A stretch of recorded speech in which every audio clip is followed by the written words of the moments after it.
Hello, everyone, and welcome to the Fantasy Cricket Podcast. I'm Nick, as ever, joined by Azza, and hello there, Azza. And we're going to preview the first ever winners of the IPL. Yeah. Hi, Nick. I feel like the Rajasthan Royals probably missed the memo, or maybe the English players missed the memo, and they thought that the Royals referred to the English monarchy and not the Rajasthani royalty, because it seems like all the English players flock to that franchise. It's really interesting you mentioned that because I think we were saying off air the other day that this team with all the England players fit probably looks really good. Probably looks like tournament contenders. Yeah, I know you accuse me of being biased, but I think Joss Butler in the squad, Jofra Archer missing. yeah, We'll touch upon Jofra Archer later when we look at their top scorer last year in the UAE. Yeah, you're right. There seems to be an England yeah. affinity with Rajasthan. They've always been a team subsequently that I've kept an eye on just because of that very reason. Um, let's get into it. We're looking at the Rajasthan Royals. Um, they're okay.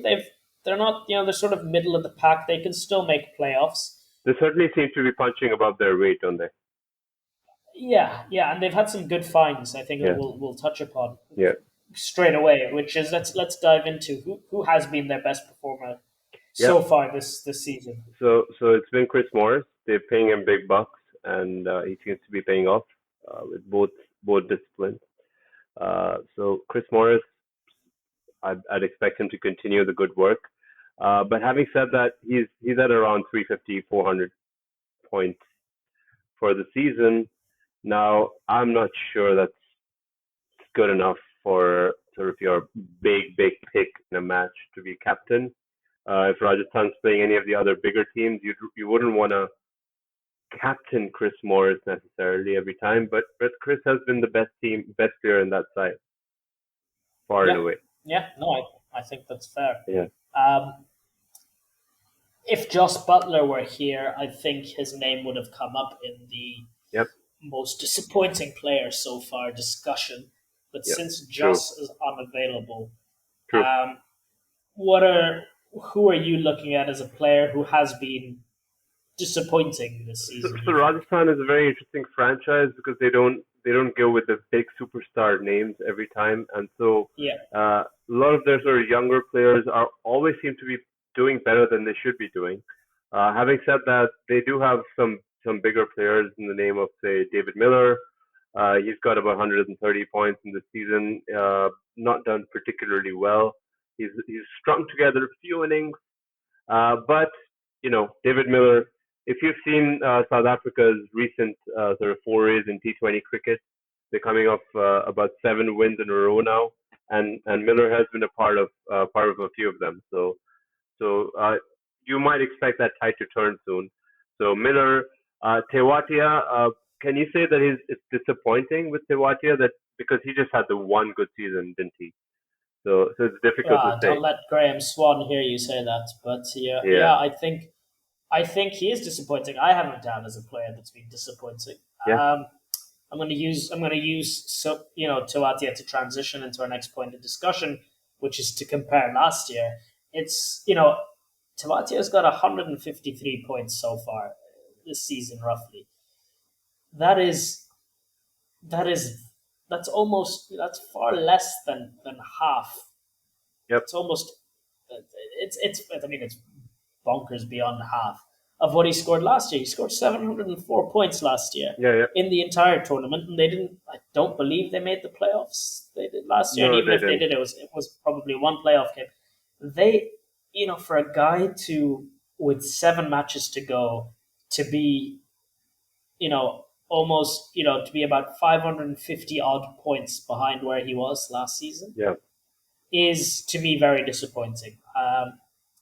Particularly true. because he gets two bites at the cherry. He bowls leg spin. He tends to bowl usually at least 2 to 3 overs, and then he gets a chance with the bat. So I think Tuati is disappointing. He was their top performer last year in the UAE. Their second top performer, Yeah, sorry, their actual top performer is not going to be there. That's Job Raja. the man from England via Barbados. Yep.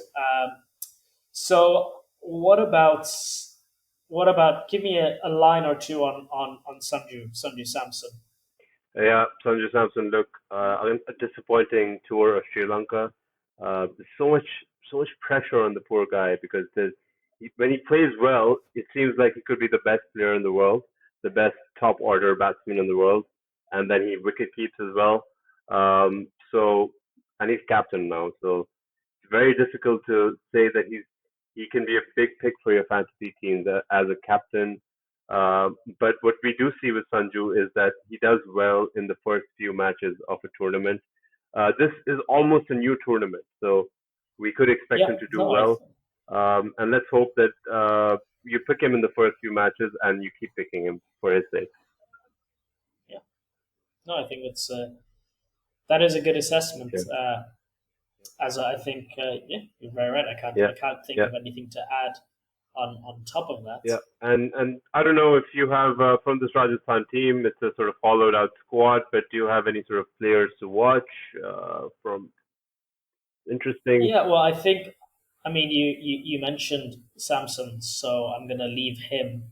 Yeah, For the player that I think is the best T20 player in the world at the moment, I don't even think it's close. hmm He wasn't going to make the IPL had it completed in April May. He will make it this edition, and that's Liam Livingston. Yep. I want to keep this brief, and I will try to keep this as brief as possible because this is meant to be a short preview. The guy has been in the form of his life, the kind of form that every cricketer wishes they could have for a prolonged period. I just want to give you some numbers, Azza. Yep, go for it. Right. 81 sixes. Right.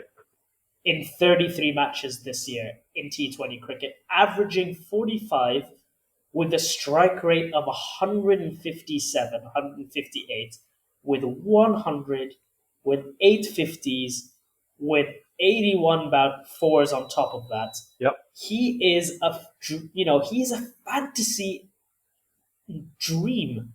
You have to pick him. So yeah, absolutely. So let me just say our predicted point system is throwing up something along the lines of 110 points per match coming into the UAE for Liam Livingston.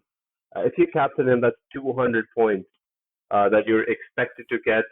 Now there's some uncertainty around that. We won't get into that now, but that's ridiculous. This guy is. You're looking, yeah, it's nuts, Azza, because you're looking at a predicted points of 200, Yeah. which is on par with a middle to decent non-captained 5-day test match performance. Yeah, exactly. So there's a lot to be had. I've spoken about his sixes. If you include the 100 tournament, he's hit 108 sixes in 42 matches. The guy's hitting it, and that's not even mentioning his bowling, which I think you had some numbers on that. I don't know if you still have them handy. Yeah. But so he's picking up wickets. He's a handy bowler, so to speak. He's picked up about 15 wickets in 33 T20s. That's pretty good. He's a bowling average of 29, 10 catches to boot. It's pretty good, I think. Honestly, with his 6 per match ratio of 2.6, that's absurd. He's promising you on average to hit about 2.6 sixes a match. Yeah. That's his No, target. I think it would be fair to say, as if you want to be living the high life, he's a pick that's set in stone. Nice. I see what you did there. Yeah, you like that? Yeah. You like that? I think he is right. You have to pick him. Yeah. You have to pick him in every match. Yeah, at least I think he's the player I'm most excited about this tournament by far from any franchise.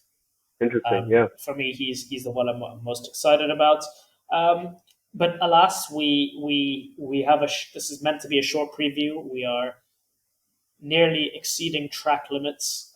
So let's take a pause here and just remind the listeners that we're going to be doing match specific previews and discussions. So we will be able to dive into these maybe in a little more detail. Ask us questions. Anybody you'd like us to take a look at, Yep. let us do the work so you don't have to. And I think any closing remarks, Azza, on Rajasthan? No, I think it's a small squad. We've covered some of the big names, and it's always good to see that team because they have a lower budget and they seem to do well. Yep. Yeah, no, I think that's accurate. Thanks, Azza. Thanks, I look forward to joining you next episode, and thank you, viewers and listeners. Yeah, thanks, Nick.